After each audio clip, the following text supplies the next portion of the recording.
sa bansang magulo, kung saan ang mga tao'y sugatan at naghihikaos. Bakit parang kapalit ng bawat sakripisyo ko ay pagod, luha at pangarap na ninakaw? Ay, tingnan natin. Ay, ito lang. Ang unti naman.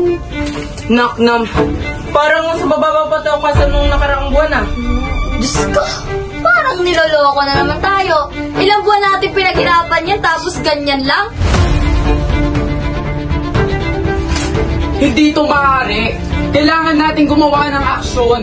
Kung walang kikilos, anong mangyayari sa atin? Ngunit sa paanong paraan?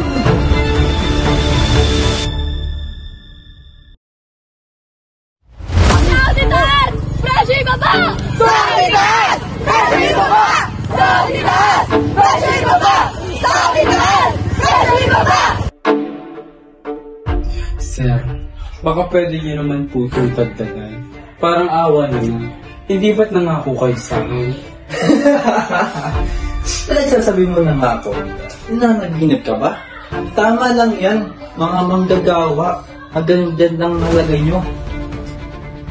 Sir, Ba, may plana ka pang hawakan ako ah. Oh, ito. Ito lang naman talagang pinunta mo dito, di ba?